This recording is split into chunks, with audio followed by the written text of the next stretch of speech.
Hola, ¿qué tal? Esto es A1.8, Hablamos de Cine. En esta ocasión para hablar de un director ruso muy importante, con un cine muy particular, muy etéreo y un estilo muy marcado, como es un autor de cine.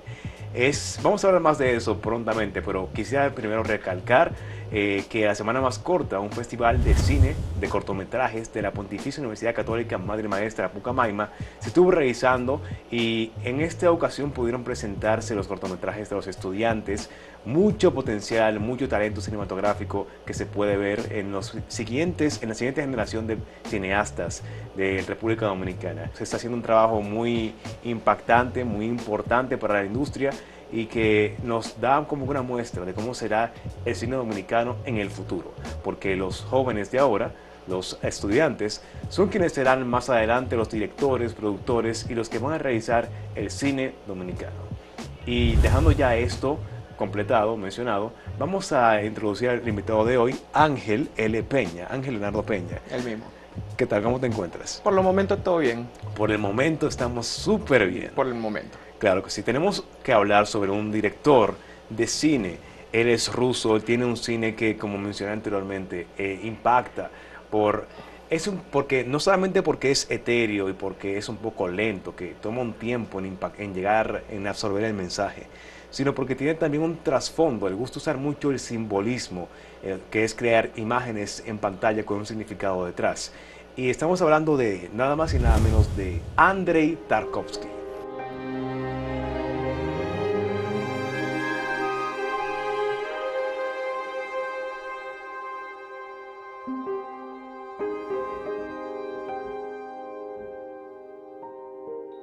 Sí, Andrei Tarkovsky primero hay que posicionarlo en un poquito en su momento histórico.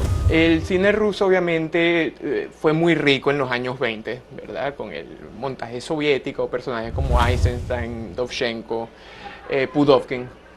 Pero eventualmente lo que pasa cuando Stalin entra a ser el jefe de la Unión Soviética de una manera, los elementos más artísticos, más expresionistas, modernistas del cine y de las artes en general fallece bajo este elemento ultra autoritario y de algo que era solo establecido, por ejemplo, en la Unión Soviética, como el arte propio, que era socialismo real, que son películas de verdad bastante malas. Es como agarrar un musical de Hollywood de los 40, pero decir que sobre los trabajadores o algo así es bastante limitado y bastante malo.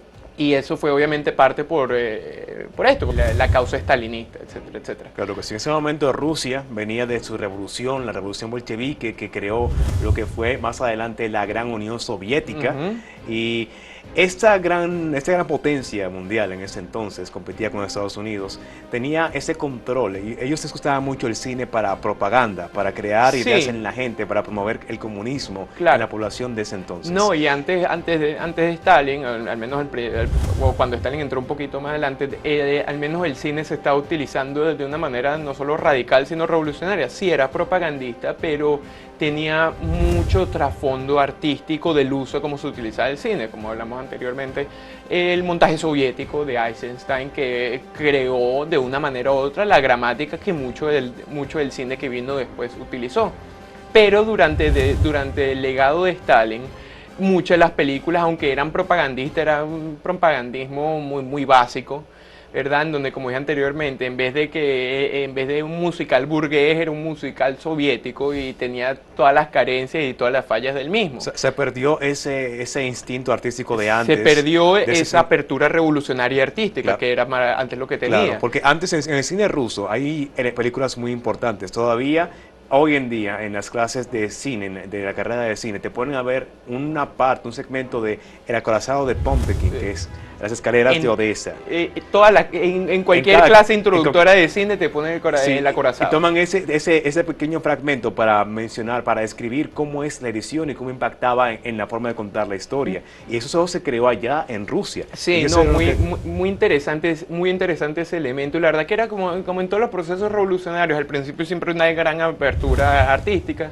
No solo pasó en el cine, sino pasó también en el teatro, en la música, y cuando el proceso revolucionario se calcifica, se convierte kitsch y autoritario y todos esos elementos artísticos radicales se eliminan por una concentración de un elemento propagandista. En el caso stalinista era el socialismo real, que era, como dije anteriormente, bastante limitado y bastante simple.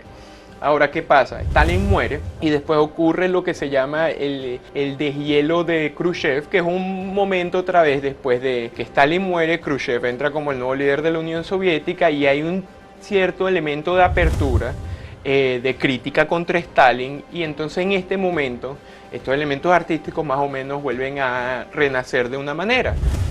Personajes como Sergei Parajanov, que hizo películas que se concentran más en el arte folclórico histórico de Rusia, y por ejemplo una película como El color de Color of Pomegranates, que era sobre un poeta y era bastante surrealista, etcétera, etcétera, y el director del que vamos a hablar hoy, que era Andrei Tarkovsky, que es después de, yo diría después de Eisenstein y Dovzhenko, o en el mismo mundo, uno de los más grandes directores del cine moderno, que es algo muy interesante en un mundo donde, por ejemplo, en la Unión Soviética, donde el materialismo era lo importante. Cuando yo hablo de materialismo, no hablo, vamos a comprar algo en McDonald's, no. Materialismo como un elemento filosófico donde todas las condiciones materiales son lo único que importan en términos objetivos más allá de una condición subjetiva. Es decir, donde elementos religiosos, metafísicos, no eran existentes. Un personaje como Andrei Tarkovsky, que trabaja mucho sobre esa metafísica, sobre una ontología de creencia y un sistema de imágenes de carácter religioso y carácter espiritual, es bastante radical. Claro, se decía, mucha gente queda todavía con la concepción de que el comunismo tiene también que ver mucho con el ateísmo, de que no, si tú eres comunista, tú no crees en Dios, eso es del diablo. Claro, no, y de una manera en el sistema soviético sí era más o menos eso, sí, una pequeña realidad. O sea, estos elementos religiosos se habían de una manera u otra eliminado del sistema en sí. Y cuando entra Tarkovsky era un hombre muy creyente del cristianismo ortodoxo, que es la iglesia rusa, y él sí tenía sus elementos creyentes, y a pesar de que hubo problemas de producción en algunas de sus películas, la mayoría de sus películas no tuvieron censura, que es raro, porque la gente habla mucho de la censura del bloque soviético, etcétera, etcétera, pero más vulgar es la censura del oeste, del occidente, que uno la llama el mercado, ¿verdad? Porque una película, por ejemplo, vamos a agarrar cualquier ejemplo, una película de Tarkovsky, Stalker o El Espejo, yo pienso que hubiera sido imposible hacerla en Estados Unidos en la época que pasó, ¿verdad? Porque ¿quién va a ir a ver una película de 2 horas sobre la memoria de un niño? ¿Entiendes? Es difícil conseguir eso. Es algo complicado, pero vamos a aterrizar a Tarkovsky, que suena como un nombre, Andrei Tarkovsky, ruso, pero podemos ponerlo ya, vamos a describirlo como era como persona, vamos a decirlo así en un término más aplatanado, porque él era una persona creyente en la religión, en Dios, en la religión católica. Bueno, no católica, cristianismo ortodoxa. Por ahí. Porque sí, es muy interesante este aspecto cristiano quizás, o religioso, espiritual, vamos a llamarlo. Eso tiene una tradición no solo en Tarkovsky, sino antes. En un libro que escribe Paul Schrader, que se llama Estilo trascendental en el cine, él habla más o menos de par de directores como Robert Bresson, Carl Theodor Dreyer y Yasuhiro Ozu, en cómo ellos muestran estéticamente estas preguntas de carácter trascendental, del misterio, de lo etéreo, de lo infinito. Y eso tiene una estética propia que Tarkovsky comparte muchas veces. ¿Qué son estos elementos de Tarkovsky como director? Bueno, número 1, las tomas son largas. Largas y que hay pocos cortes de edición, ¿verdad? Si hay una conversación suele ser en un plano lejano, en donde las dos personas más o menos están hablando y las tomas duran 3, 4 y 5 minutos, donde en Hollywood una toma dura menos de 10 segundos. a veces menos de 5. Menos de 5. Y la cámara a veces como que flota por la escena Flota. y te muestra todo. ¿Quién es el ojo que está increíble. viendo, verdad? Y eso trae mucho también ese aspecto cristiano.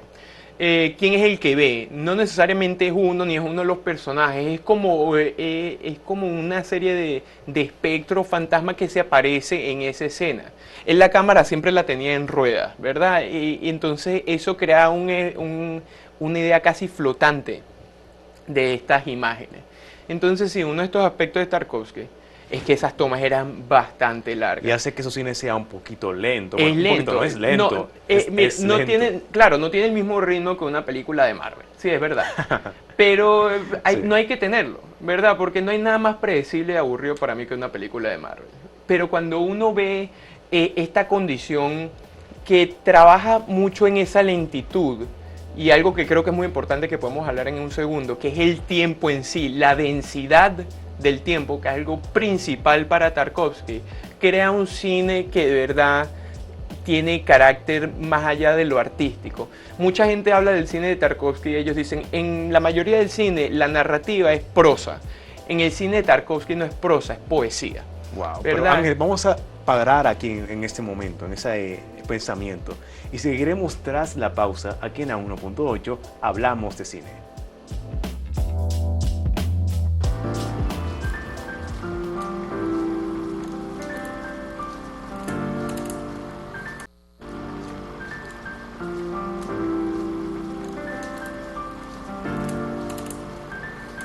Continuamos aquí en A1.8, Hablamos de Cine. Y antes de continuar con Ángel, quiero recordarles que está la página de acentotv.do, donde pueden ver este programa y muchos más para ver todo el contenido que tenemos en el canal de Acento. Más programas, más sobre política, sobre actualidades, sobre espectáculo, sobre cine como este y muchos más. Así que Ángel, seguimos con más sobre Tarkovsky. Te dijiste que un aspecto que lo caracteriza mucho es tomas largas. Larguísima. Que hacen que el cine sea lento, pero Pero lento bien. es lento de una manera de... primero, la toma en sí suelen ser, sí, hay veces que son medium close-ups o close-ups, pero ese espacio te da una capacidad a ti como de audiencia de poder entender o quizás tratar de reconocer todas las cosas que se encuentran en esa imagen. Esta capacidad del tiempo en sí, o sea, esas tomas tan largas, trata mucho sobre la densidad del tiempo, el tiempo como un objeto prenarrativo. Sí, muchos autores que he visto dicen que Tarkovsky es un artista que sabe dominar el tiempo en la escena. Porque el tiempo, en una película el tiempo a veces es muy cambiante, no es algo como que no tiene un valor en sí como narrativa. Ah, mira, pasó esto, luego pasó esto y luego después pasó esto. Pero el Tarkovsky utiliza como que con más propiedad, como Sí, no, es bueno, más real. Su Casi. libro que escribe meses antes de morir se llama Esculpir en tiempo, ¿verdad? Ese es más o menos uno de los grandes elementos de concentración para Tarkovsky. Y hay muchas veces que uno lo nota, por ejemplo, suelen pasar cosas que... Hay una gran escena en una película que se llama Stalker, que muchas de las escenas son ellos, por ejemplo, yendo como un pequeño tranvía en una línea ferroviaria. Y es solo él se concentra, por ejemplo, en la parte de atrás de la cabeza de uno de los personajes, que es otra cosa que hay que decir. Nadie fotografió mejor la parte de atrás de la cabeza de alguien que Andrei Tarkovsky. Parecen personajes religiosos.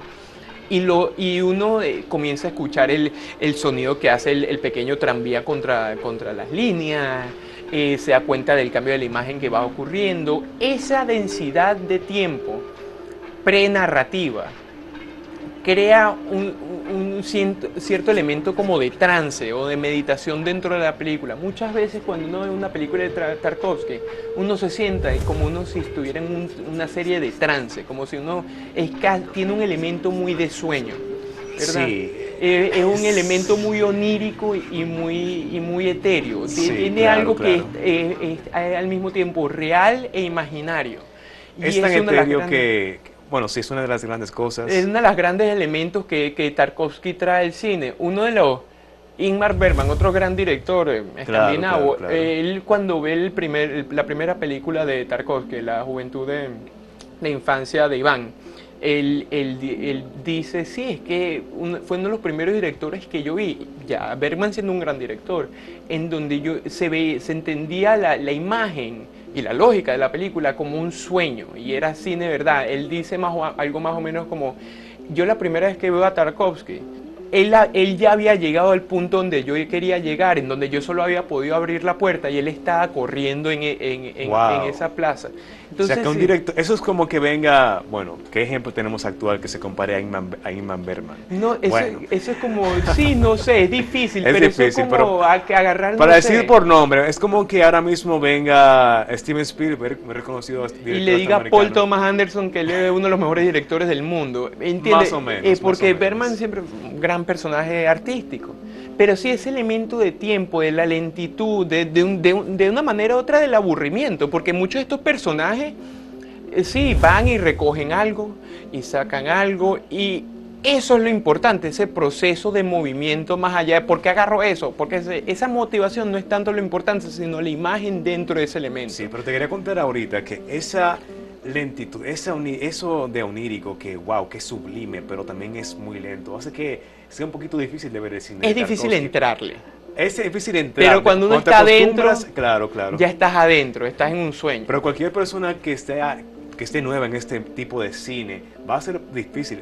Da un poquito de Dale, sueño mira, comenzar, dale, no entrarle. veas una película de Tarkovsky en la noche y dale tiempo para que agarre su ritmo, que después uno entiende ese ritmo propio. Al principio sí, porque como dijimos, trata mucho sobre estos personajes casi en elementos casi distópicos, donde lo que pasan se mueven lento, no hay grandes elementos de emociones tampoco, no es que lloran y gritan y se lanzan al piso, es todo muy lento, es todo muy distante de esa manera, pero crea ese elemento de ilusión de un sueño que es extremadamente rico cuando uno termina de verlo. Exacto, ese es un punto importante. Cuando tú terminas de ver la película y te pones a recordar todo lo que viste, ahí como que de repente todos los engranajes como que caen en su sitio. Tú porque te quedas, wow, pero eso que yo acabo de ver ahora tiene un mensaje completo después de verlo, Claro, después de ver la totalidad. claro. Pero para el público dominicano, el público joven como yo, como nosotros, que está solamente acostumbrado a ver películas, digamos, de Estados Unidos o de comerciales, que Nos, todo es así, nos criaron en rápido. MTV y todo es rápido y todo es No de pasan edición y todo 5 es segundos corto. y ya cambiamos, hay un corte, corte, corte, hace que todo se vea, que queramos todo rápido, que todo sea en instante y hace que uno pierda esa capacidad de apreciar un cine así de lento, de más tiempo dedicado a cada No, y escena. ese tiempo da mucha capacidad a Tarkovsky de hacer uno de sus otros puntos, que ese elemento es relativamente es esotérico, es intelectual, tiene un elemento casi de oscurantismo cristiano, pero ese espacio es lo que le entrega esto. Él siempre también habla mucho, al menos en estos elementos de tiempo, siempre en sus propias imágenes hay una relación directa entre el mundo natural y el mundo metafísico o el mundo espiritual. Esto se encuentra rodeado en todas sus películas, en donde hay objetos, él trabaja muy bien con objetos. Hay objetos que se ven que están siendo poco a poco consumidos por un mundo natural, ¿verdad? Hay una gran escena en Stalker donde están como sentados cerca de un riachuelo y Tarkovsky mueve la cámara y mira el riachuelo y debajo de ese riachuelo uno comienza a ver que sin monedas, fotos de iconos religiosos, una pistola, cosas de este estilo donde todas están siendo consumidas por el río y por las piedras y por la arena que tiene el río, creando así más o menos una imagen de un concepto histórico que es efímero, de una manera u otra, que sí, que mira estos elementos históricos, mira nosotros lo que somos, y sin embargo no llegamos a este elemento natural o espiritual Claro. en donde tiene gran importancia. Este oscurantismo cristiano es muy central en la narrativa de Tarkovsky, como dije anteriormente, ese uso de objetos como antiguas reliquias de este mundo moderno Claro, en relación al creados mundo por el ser natural. humano, pero en un mundo que, según su lógica, está creado por Dios. Sí, O sea, y un mundo es menor. que es menor, que de una manera fallece debajo de este mundo. Claro. Extremadamente interesante y hay que reconocerlo, extremadamente bello cuando lo presenta. Bueno, ante todo esto abarca ya el punto número uno, que es el tiempo. Todo el tiempo que dedica Tarkovsky en su obra a desarrollar todo lo que podemos ver en la imagen. El segundo punto que quieres mencionar. Bueno, sería el color, ¿verdad? Él trabaja mucho para Tarkovsky. Tarkovsky viene de... Su padre fue poeta, él tiene una gran tradición intelectual artística. Para Tarkovsky el color era solo otra herramienta para poder indicar su elemento alegórico, metafórico, como quieras llamarlo, dentro de ese cine. En muchas películas de Tarkovsky, parte de la película es en color y parte de la película es en blanco y negro. Blanco y negro, sí. Una de las más reconocidas, que es Andrei Rublev, que es una película sobre el pintor Andrei Rublev, que era un pintor de iconos religiosos del siglo XIII, por ahí.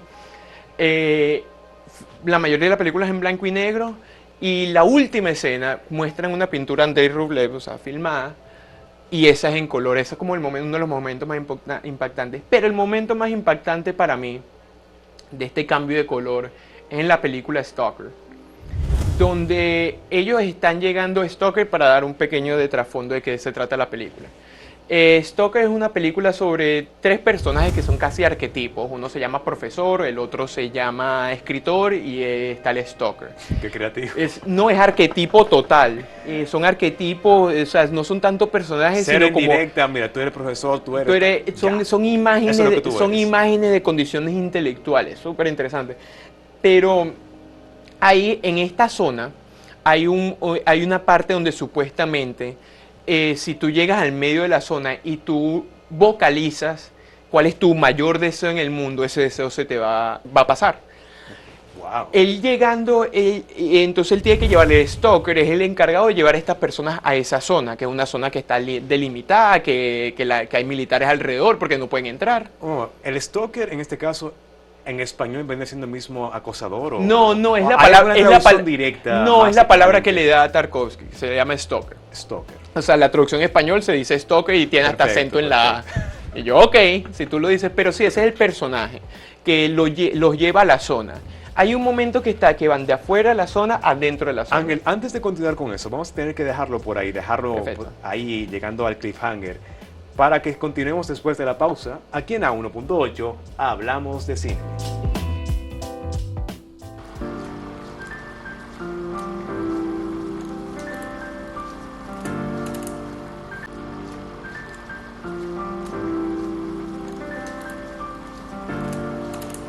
Y continuamos aquí en A1.8, hablamos de cine, hablando del director Andrei Tarkovsky.